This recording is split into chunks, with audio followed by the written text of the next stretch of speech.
All right, so are you ready to dive into this AI chatbot thing? Because honestly, it's getting kind of crazy out there. Oh, yeah, definitely. I mean, things are moving so fast, it's hard to keep up. Exactly. And, our listeners are right there with us. They want to know how this whole Grok-3 thing from Elon Musk stacks up against all the other big players. Especially with Musk, you never know what to expect. Totally. And the articles our listeners send in are fascinating. Like, we've got some juicy details to dig into. Yeah, for sure. So, where should we start? Well, first off, let's just acknowledge that this whole Grok-3 launch is happening right in the middle of what feels like an AI arms race. Oh, absolutely. You've got Musk and his XAI company going head to head with DeepSeek, OpenAI, and Microsoft are a team. And of course, Google's always in the mix. It's like a tech showdown, and Grok-3 just threw a major curveball. Totally. And it seems like Musk is really trying to tie Grok 3 to X, the platform formerly known as Twitter. Yeah, which, as everyone knows, he also owns, so it's all very intertwined. Right. And then there's the whole maximally truth-seeking claim, which is pretty bold. I mean, is that even possible? Can an AI really be a source of truth? That's the big question, isn't it? I think Musk is trying to position Grok 3 as like this ultimate fact checker in a world that's full of misinformation. So it's not just a chatbot, it's like an AI referee for the internet. Yeah, something like that. And it's got some pretty interesting features that could actually change how we use these tools. Like there's this big brain mode for doing complex research. Big brain mode, I like the sound of that. But what does it actually do? Is it just like a supercharged version of what ChatGPT can already do? I think it goes a bit further than that. Imagine an AI that can not only read research papers, but actually connect the dots between different studies, find gaps in the research, and even come up with new hypotheses. Wow, so it's not just spitting back information, it's actually analyzing and synthesizing it. That's impressive. Right, and then there's the deep search function, which is supposed to be incredibly powerful. Okay, so how is that different from just doing a regular Google search? Think of deep search as a search engine that can actually explain its reasoning. It's not just about finding information, but about understanding how the AI got to those results. Oh, I see. So it's about transparency showing its work. Exactly. It's like having a research assistant who can show you their thought process step by step. That could be super helpful, especially when you're dealing with complex topics. And speaking of complex topics, did you see that Grok-3 was used to create a game that combines Tetris and Bejeweled? Yeah, I saw that. That's wild. I mean, it shows you the kind of creative potential these systems have. It's not just about research anymore. It's about using AI to generate new ideas and solutions, and maybe even have a little fun along the way. For sure. But let's circle back to that whole maximally truth-seeking thing for a second, because there's another layer to this. Oh yeah, I know what you're going to say. It's not just about facts and figures. Grok-3 can actually give political commentary. Exactly. And there's that example in the articles about someone asking it about Musk's involvement with the government under Trump. So how do we reconcile that with this idea of an AI that's always truthful? It's a tricky one, right? I mean, even if Grok-3 is striving for accuracy, it's still a product of its training data, which means it could reflect biases or limitations. Right. So it's not like Grok 3 is going to magically solve all our political disagreements or anything. Definitely not.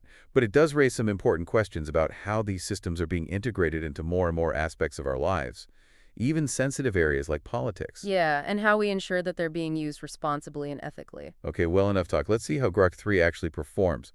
We've got some benchmark data here comparing it to DeepSeek's R1 ChatGPT and Google's Gemini. This is where it gets real. Absolutely. These benchmarks are like standardized tests for AI.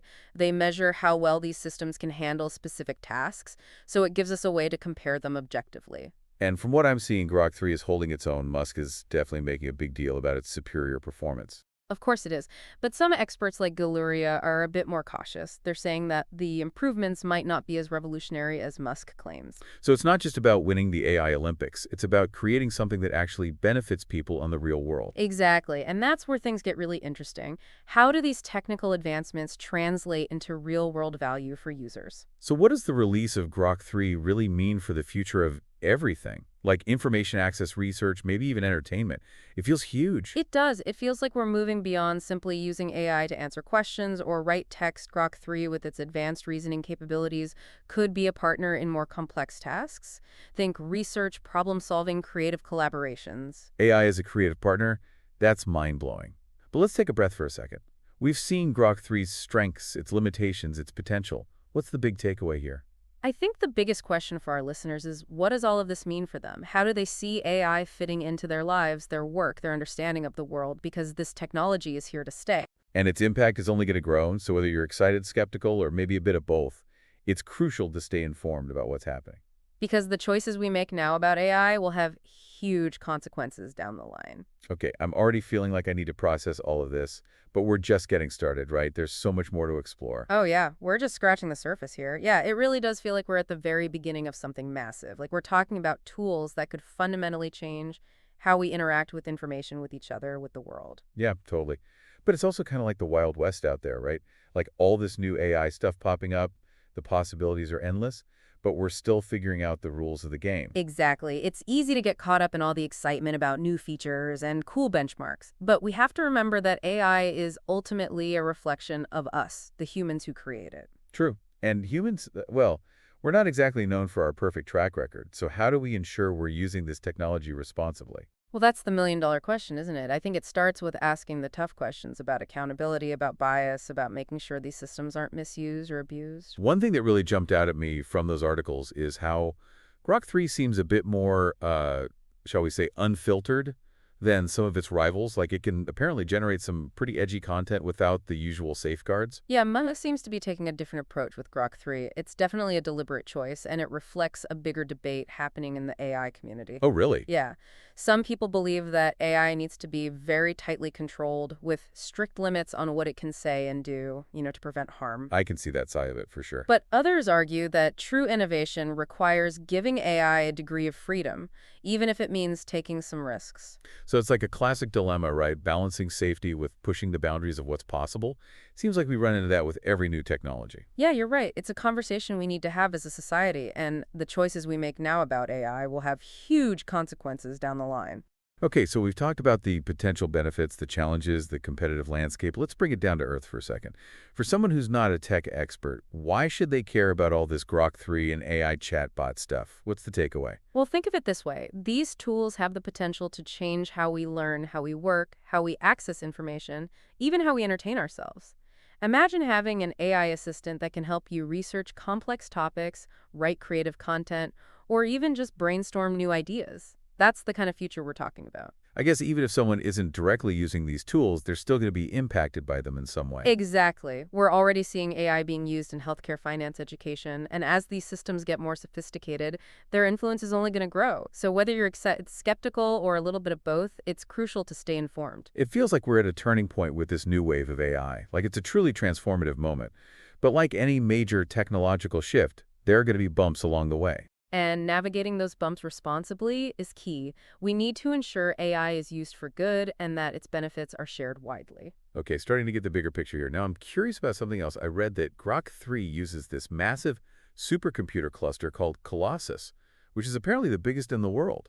That sounds pretty intense. Yeah, it reflects the fierce scale of computing power that's needed to train these large language models.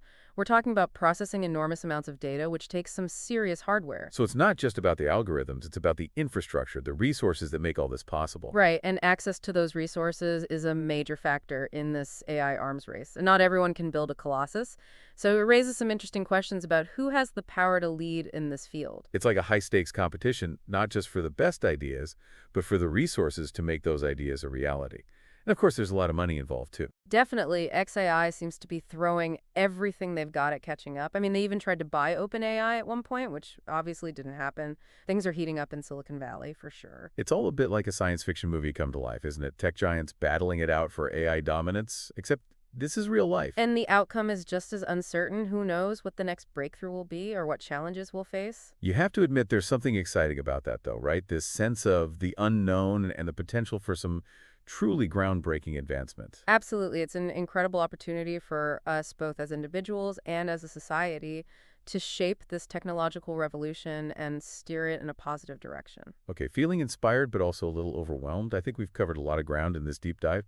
Maybe it's time to start wrapping things up. What do you think? I agree. We've explored a lot of fascinating territory with Grok-3 and the world of AI chatbots, from the technical details to the potential impact on our lives. We've seen how Grok-3 stacks up against the competition, its strengths, its limitations, and the bold claims of its creator. And most importantly, I hope we've given our listeners something to think about. Because ultimately, the future of AI is about more than just the technology itself. It's about the choices we make as a society.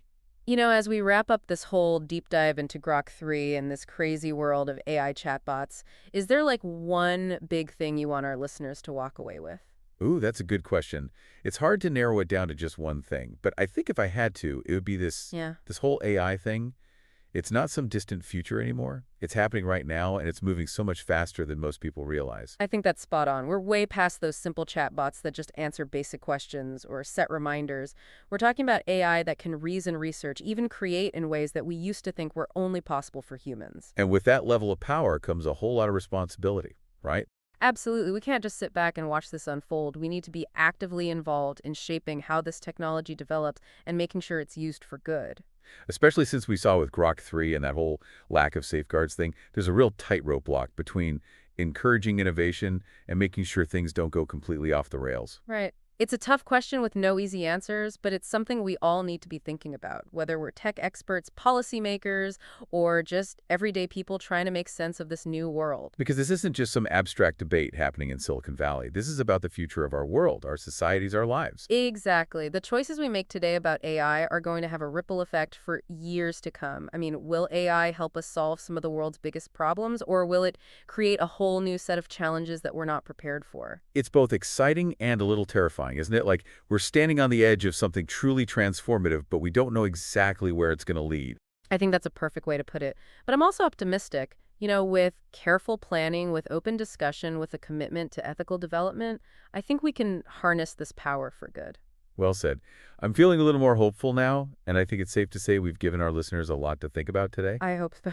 And more importantly, I hope it encourages them to stay curious, to keep learning, and to be part of the conversation about AI, because it's a conversation that affects all of us. Because at the end of the day, it's not just about algorithms and data. It's about us, the humans who create and use these systems. It's about our values, our choices, and the kind of future we want to build. And on that note, I think we'll leave our listeners with one final thought to chew on. If AI can actually become maximally truth-seeking, as Musk claims, what does that mean for our own responsibility to seek out the truth?